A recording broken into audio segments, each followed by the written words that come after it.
Olá, tudo bem? Eu não tenho, particularmente, a menor dúvida de que a raiz dos nossos males é o desejo. É claro que, como tudo tem duas faces, a face oculta do desejo é o medo.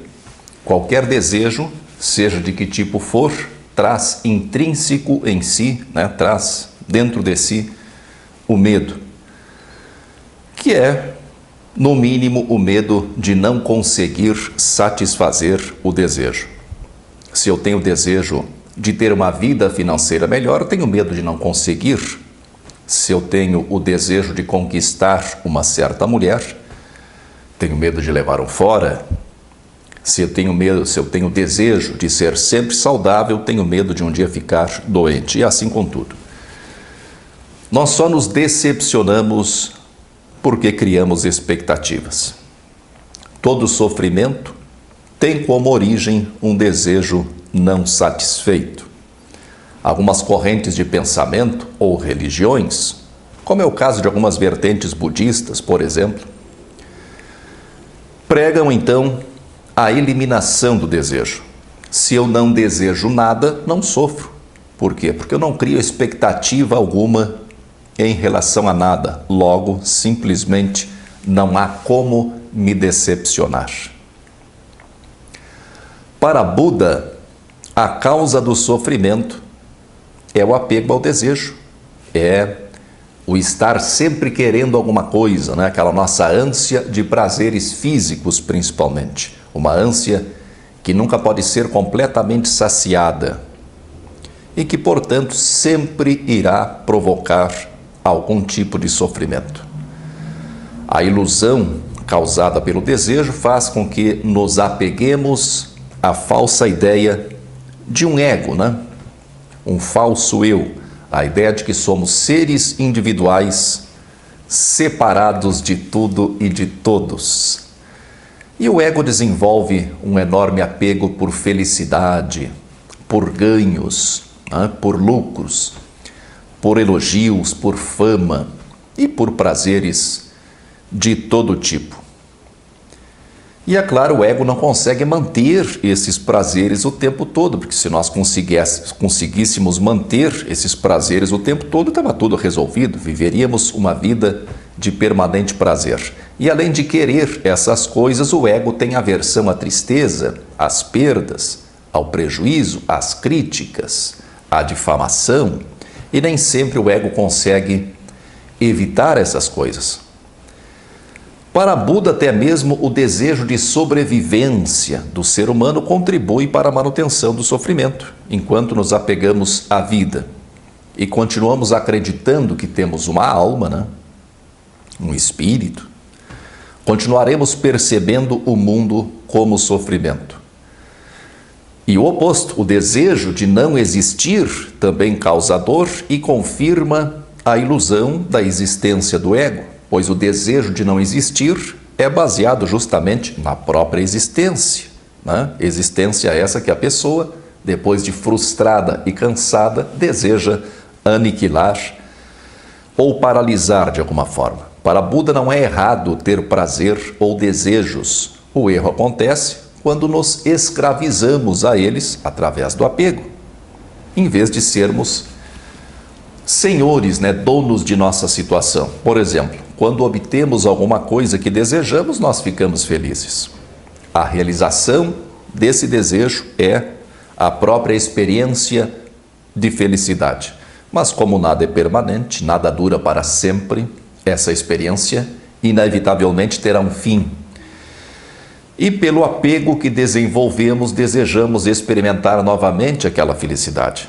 Só que esse desejo, pedindo satisfação imediata, ele gera medo. Se não medo propriamente, pelo menos tensão e algum tipo de angústia. O desejo com sabedoria não pode dar origem ao apego. Assim não haveria apego ao conceito ilusório de um eu, de meu. Então não há a existência do ego. Para Buda, nada poderia entrar em contato com o eu, pois sem eu não há problema algum na mente. Eu acredito nisso de verdade, mas nunca conheci ninguém que conhecesse colocar isso efetivamente em prática.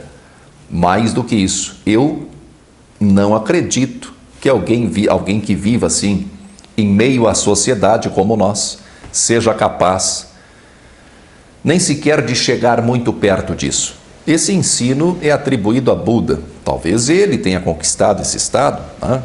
Talvez até muitas pessoas tenham conquistado esse estado, mas não vivendo em meio à sociedade.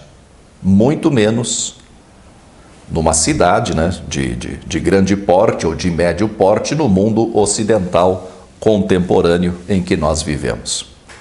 Temos que ser honestos. Pessoas com problemas ligados à sexualidade, né? Com algum tipo de conflito interno ligado à sexualidade, ou simplesmente pessoas muito feias e ao mesmo tempo muito sensíveis, pessoas que apesar de serem nada atraentes, são muito exigentes, podem desviar seus desejos e anseios para a realização espiritual. Como o mundo não é capaz de atender aos seus anseios, ou como o que a natureza humana oferece não atende aos seus anseios, algumas pessoas se dedicam inteiramente à realização espiritual. Não que haja algum demérito nisso, não é esse o caso. Apenas reconhecer uma das possíveis origens da busca frenética pela realização espiritual. Essas pessoas podem alcançar um desenvolvimento que nós nunca alcançaremos, mas, por outro lado, não temos como saber como elas vivem intimamente, quando não tem ninguém olhando, né? O que sabemos dessas pessoas é só o que elas permitem que seja visto e sabido.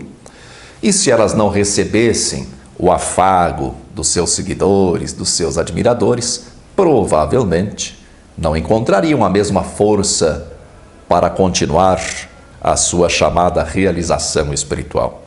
No fundo, elas trocam a realização sexual ou conjugal por uma realização mais sutil ou sublimada, né?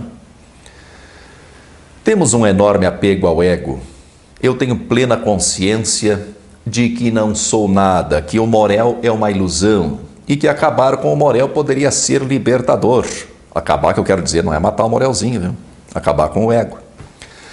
Mas o apego é muito grande. Pô, como é que eu vou largar o Morelzinho de mão? Né? Tem uma visão global da Bíblia que eu acho muito bonita. Mesmo que eu tenha dificuldade de aceitá-la, né, por saber que se trata de uma construção humana,